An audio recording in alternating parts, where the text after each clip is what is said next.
꿈꾸는 고스트. 안녕하세요 여러분들, 고스트입니다. 자, 이번 시간에는 스폰서 계약 관련한 얘기를 한번 해볼까 합니다. 2018년 아스날은 BYD라는 중국 기업과 스폰서 계약을 했다가 그 계약 자체가 BYD와 아무 관련이 없는 사람이 아스날과 사기 계약을 했던 걸로 밝혀져 시끌시끌했던 적이 있었죠. 또한 AC밀란은 어디서 이상한 중국인 구단주가 와서 돈만 오지게 빌리다가 파산해버리며 밀란을 위기에 빠뜨리고 말았던 사건도 있었습니다. 이처럼 유럽 클럽들이 중국 기업이나 중국인에게 통수를 맞는 경우가 간혹 있는데요. 앞서 얘기했던 아스날과 같이 중국 스폰서로 인해 타격을 입은 잉글랜드 사우스햄튼과 스페인 에스파뇰 얘기를 해보려고 합니다.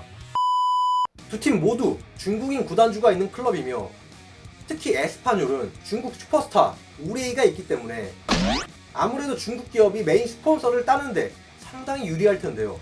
18-19 시즌이 끝나고 소튼과 에스파뇰은 스포츠 마케팅 및 엔터테인먼트 플랫폼 회사라고 알려진 기업과 손을 잡으며 기존의 메인 스폰서를 교체했습니다. 바로 LD 스포츠라는 중국 기업인데요. 이 LD 스포츠라는 회사의 사이트를 보면 주요 사업으로 중국의 어린이를 육성하는 축구 훈련 캠프가 핵심이라고 명시하고 있는데, 이런 회사가 어떻게 유럽 빅리그 클럽들 메인 스폰서로 박혀 있었는지 모르겠고, 희한하게도 LD 스포츠의 본사는 중국이 아니라 영국 사우스햄튼으로 돼 있네요. 소튼 같은 경우에는 작년 5월 LD 스포츠와 계약을 맺었고, 에스파뇰도 비슷한 시기에 LD 스포츠와 계약하기 위해 기존 메인 스폰서의 계약 기간이 4년이나 남았음에도 불구하고 계약을 일찍 종료하기까지 했습니다. 그 정도로 중국 기업과 메인 스폰서 계약을 하려는 의지가 상당했다고 보이는데, 소튼은 클럽 역사상 가장 큰 스폰서 계약으로 발표까지 하며 기대감을 드러냈는데요. 그런데 19-20 시즌이 끝나고 소튼이 불과 1년밖에 되지 않은 LD 스포츠와의 계약을 갑작스럽게 종료해버리는 상황이 발생하고 말았습니다. 따라서 소튼은 LD 스포츠가 메인에 찍힌 유니폼 판매를 중단했고, 이 때문에 리그 개막이 얼마 남지도 않은 상황에서 이미 유니폼을 구입했던 소튼 팬들로서는 참으로 당황스러울 수밖에 없지만, 그나마 소튼에서 이 부분을 수습한다고 합니다. 이러한 뜬금없는 계약 종료의 원인이 대체 뭔지 궁금한데요. LD 스포츠라는 중국 기업이 소튼과 계약을 진행했던 것이 아니라 LD 스포츠의 일개 직원 한 명이 독단적으로 계약을 체결했다는 상상 초월의 이야기가 터져나왔습니다.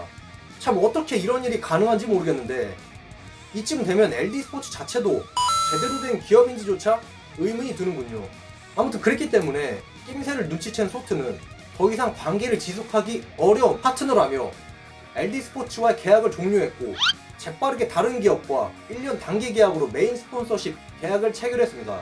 한편 에스파뇰 같은 경우에는 현재 스폰서를 보류했으며 소튼과 비슷한 시기에 LD 스포츠와 스폰서 계약을 했기 때문에 아마도 계약 해지를 하지 않을까 싶은데요.